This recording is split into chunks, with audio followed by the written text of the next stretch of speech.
High বন্ধুরা, দেখো আজকে রেসিপি হলো আমের টক মিষ্টি আচার। তার জন্য কিছু মশলা লাগছে। দেখো, শুকনো লঙ্কা, মৌরি, পাঁচফোড়ন, সাদা জিরে আর ধনে। এই মশলাগুলো আমি শুকনো খড়ায় ভেজে নেব।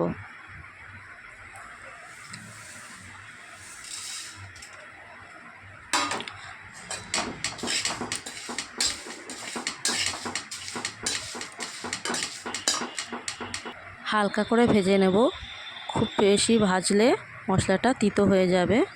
দেখো আমি ভেজে তুলে নিয়েছি। তারপরে দেখো আমগুলো আমি টুকরো করে কেটে নুন হলুদ মিশিয়ে দুদিন রোদে শুকিয়ে রেখেছি, তাতে আচারটা বেশি দিন থাকবে।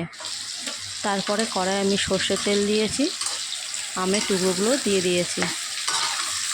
এইভাবে নাড়াচাড়া করে নেব তেলের ওপরে আমগুলো। যদি গায়ে কোনো রস থেকে থাকে সেটা শুকনো হয়ে যাবে।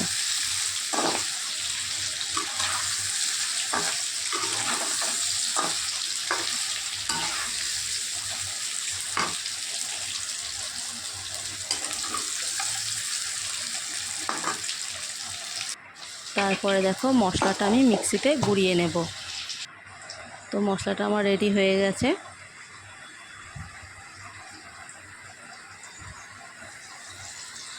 তারপরে দেখো আমগুলো আমি কিছুক্ষণ নাড়াচাড়া করে নিয়েছি। তারপরে দেব নুন,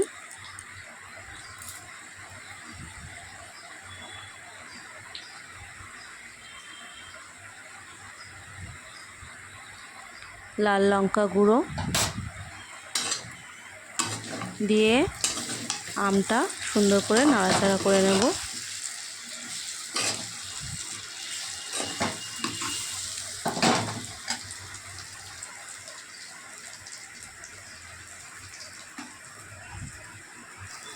তারপরে দেব দেখো চিনি। তো চিনিটা আমি 500 গ্রাম দিচ্ছি। 1 কেজি আমের ওপরে আমি 500 গ্রাম চিনি দিচ্ছি। স্বাদ মতন আপনারা দেবেন, যে যেরকম মিষ্টি খাবেন। তো আমার টক মিষ্টি ভালো লাগে, তো আমি সেইভাবে চিনিটা দিলাম। এবারে দেখো গ্যাসের ফ্লেমটা একদম লো করে রাখবে, যাতে আমটা পুড়ে না যায় আর চিনিটা খুব সুন্দরভাবে মেল্ট হয়ে যাবে। এখানে কিন্তু কোনো রকম জল দেব না, জল দিলে আচারটা নষ্ট হয়ে যাবে। তো এই আচারটা বানিয়ে রাখলে 1 বছর মতন থাকবে।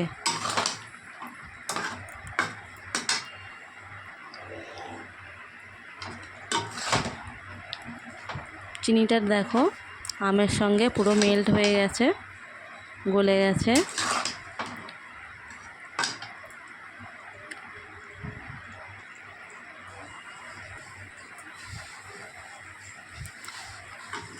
আমটাও সিদ্ধ হয়ে গেছে, খুব সুন্দর আমটা সিদ্ধ হয়ে গেছে।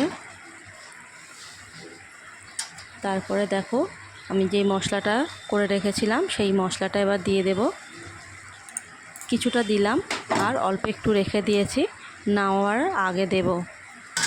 এখন দিলাম কারণ আমের সঙ্গে ওটা মেল্ট হবে, তাতে আচারটা খুব সুন্দর হবে, আমের সঙ্গে যাবে।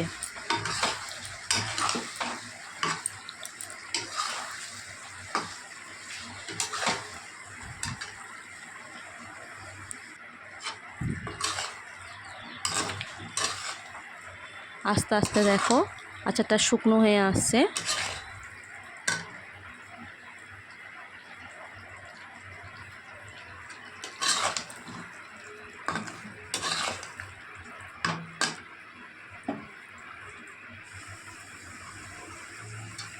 এবার আমি বাকি মশলাটা দিয়ে দিলাম।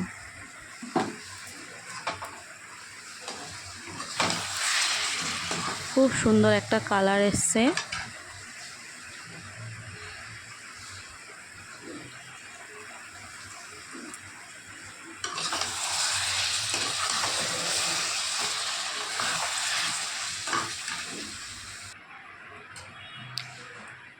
এবার আমি একটু নাড়াচাড়া করেই নামিয়ে নেব।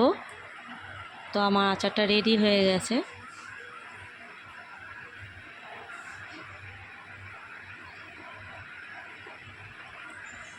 তো আমার আচারটা আমি প্লেটে ঠান্ডা করে ঢেলে রেখেছি। তো দেখো এই রকম দেখতে হয়েছে আচারটা, খুব টেস্টি হয়, তোমরাও বানিয়ে খেও, খুব ভালো লাগবে।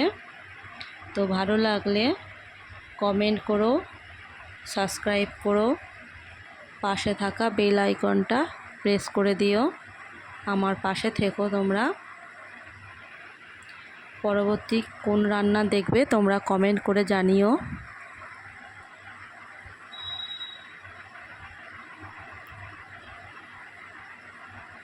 তাহলে দেখা হচ্ছে নেক্সট একটা রান্নার সাথে।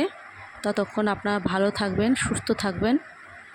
Thank you all.